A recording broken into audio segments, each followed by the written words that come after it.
Outra coisa que eu gostei muito dele, né, é que, tipo, eu já li outros autores, assim, cristãos mesmo, tipo, por exemplo, o Jorge Bernanos, né, que ele é católico mesmo.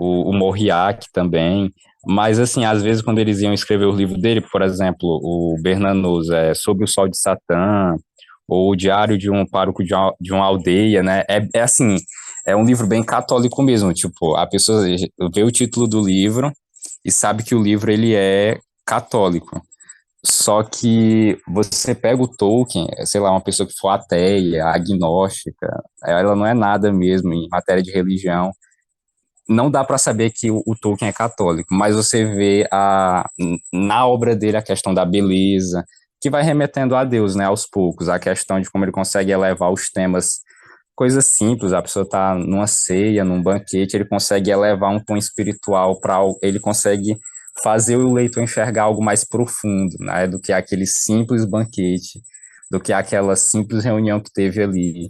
Aí eu achei isso fenomenal, tipo, ele consegue fazer a arte pela arte mesmo, e através da arte pela arte ele consegue revelar a beleza assim do cristianismo, da fé cristã, de Deus, mas sem ser algo assim explícito como fez, por exemplo, o Lewis nas Crônicas de Nárnia, né, que dá para ver muito claramente ali o leão que representa Cristo, mas no Tolkien é muito escondido essas questões, de modo que a pessoa tem que vasculhar muito profundamente a obra dele para ver alguma analogia. Inclusive, a gente falava de uma. Quando eu coloquei uma postagem sobre a série lá no grupo do WhatsApp, não sei se você já estava no grupo.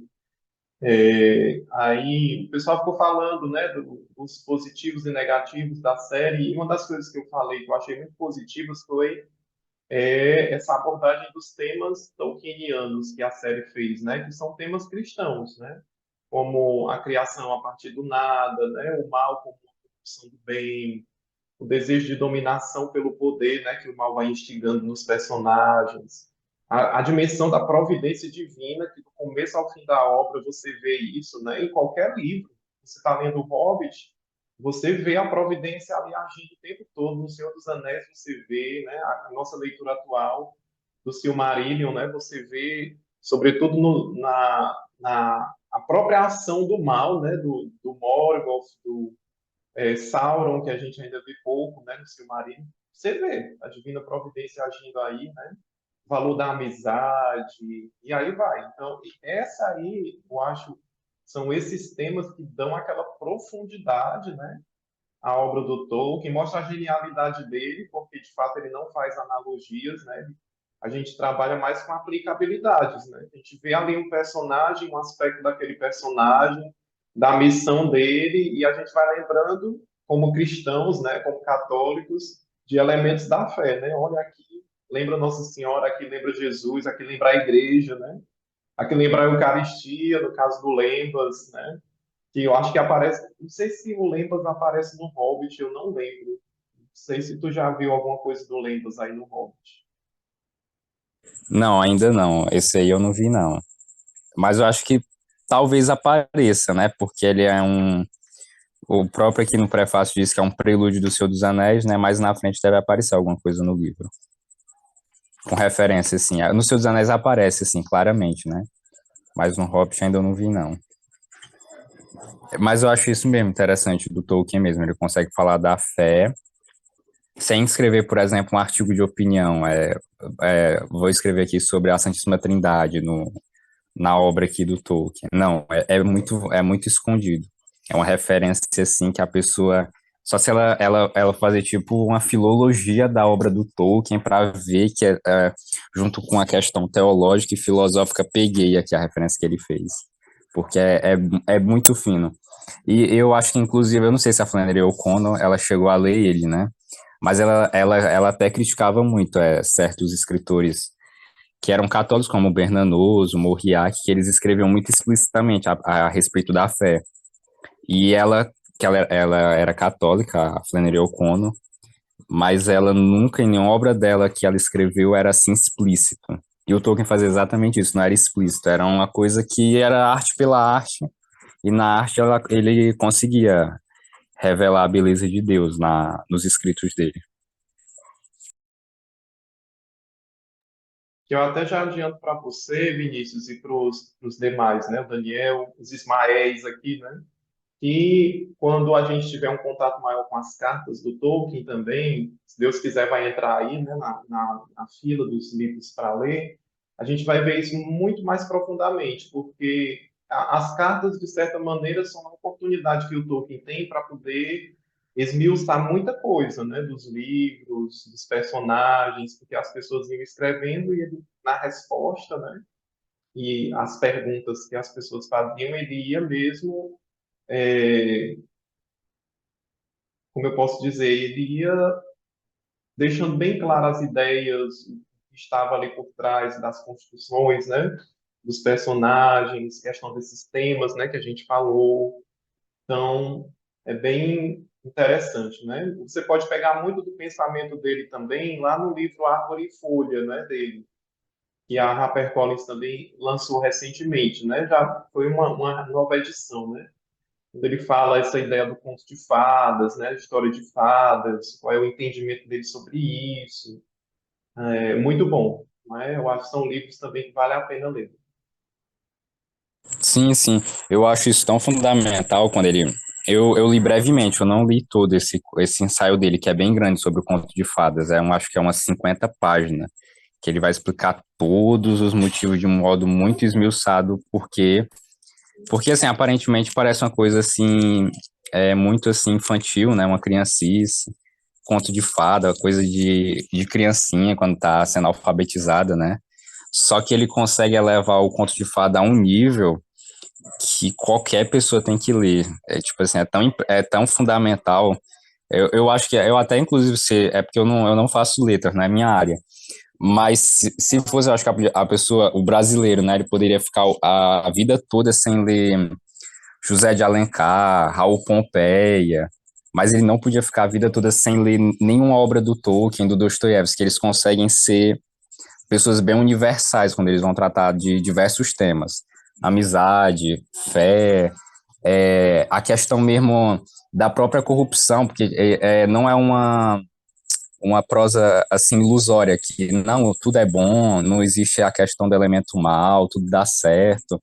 Eles vão dissecando assim profundamente a questão do mal mesmo. O Tolkien faz por meio da fantasia e o Dostoevsky também faz por meio quando ele vai também dissecando a alma humana. Só que também o Tolkien consegue fazer isso dissecando a alma humana por meio dos elfos, dos hobbits, das ações de cada personagem dele. Mas mesmo sendo fantasia, você consegue jogar assim na realidade concreta da vida humana mesmo. Nisso que você falou, eu lembrei, eu não lembro bem quem foi o autor. Uma vez eu li algo do que esse autor escrevia sobre o Tolkien, né? E ele dizia da criação de personagens. Ele falava que reconhecidamente é muito mais fácil você criar um personagem mau, convincente, do que você criar um personagem bom, convincente e profundo, né? E ele dizia que o Tolkien ele conseguia fazer isso. Você vê nas diversas obras, tanto de fantasia quanto dos outros gêneros, personagens maus que são assim bem convincentes, que apresentam mesmo ali as nuances, né, de uma personalidade maligna, deturpada, né? Mas poucos são os autores que conseguem criar bons personagens bondosos, né? Convincentes, que não sejam superficiais, que não sejam bobos, né? Mas que mostrem uma realidade ali. Ele dizia que o Tolkien é um desses poucos, perdão, um desses poucos autores que conseguem criar bons personagens convincentes. Ele dava até o exemplo do Faramir, né? Que ele era um personagem bem complexo e tudo, né? Aquelas características dele lá. E ele falava que o Tolkien era um dos poucos autores que conseguiam criar personagens virtuosos que eram ao mesmo tempo profundos, né? Sim, sim, eu digo isso mesmo, porque é muito difícil mesmo um escritor conseguir criar um personagem bom se ele ser uma pessoa assim bondosa a ponto de parecer uma pessoa boba, né? Algo assim, meio inútil, assim. Tá lá na história, mas ele é tão bom que ele chega a ser ingênuo. Não é uma pessoa que pensa. O único personagem bom mesmo que eu consigo ver, assim, de literatura, sem ser o Tolkien, porque o Bill, por exemplo, ele é uma pessoa boa, só que ele consegue ser um bom sendo sincero. Ele tem momento de raiva ali no Hobbit, ele tem momento de que ele fica ali com ele toma a frente ali, algumas decisões dos anão, ele vira o líder mesmo em vários momentos do livro, quando ele começa a assumir a missão dele, da aventura, né, de ser o gatuno. Agora, quando ele vai entrar lá, né, no túnel, agora eu vou ser o verdadeiro gatuno, vou provar para eles, vou pegar o ouro. Agora, assim, de bom Deus, eu só me lembro do Alyosha, que é o personagem principal do livro, do último livro do Dostoiévski, que é Os Irmãos Karamazov, que ele é um monge de 19, 20 anos, né, que nem terminou o colegial, Dostoiévski apresenta ele assim, mas que ele era um monge e ele andava em todos os cantos. Ele tinha um pai super complexo, que ele transformou a casa dele num harém, que só bebia e só tinha devassidão, mas ele não julgava o pai assim, eu sou o santo e esse aqui é o pecador. Ele conseguia ver o pai dele, alguma bondade no pai dele. Até tem, acho que é no início do livro dos irmãos Karamazov, eles têm um diálogo sobre o inferno. Chega um momento que o Alyosha pede para ir para o mosteiro e o pai dele diz assim: Ah, eu sabia que tu ia acabar indo para algo desse tipo, de ir para o mosteiro, que é uma pessoa muito santa, né? Mas vai mesmo, tem que rezar pelos pecadores. Aí do nada o pai dele começa a falar de uma pintura famosa do Juízo Final, que tinha que os demônios puxavam o inferno, as almas, né, para o inferno com crocs, que é tipo umas presilhas, como se, não é nem flagelo, é como se fosse correntes mesmo.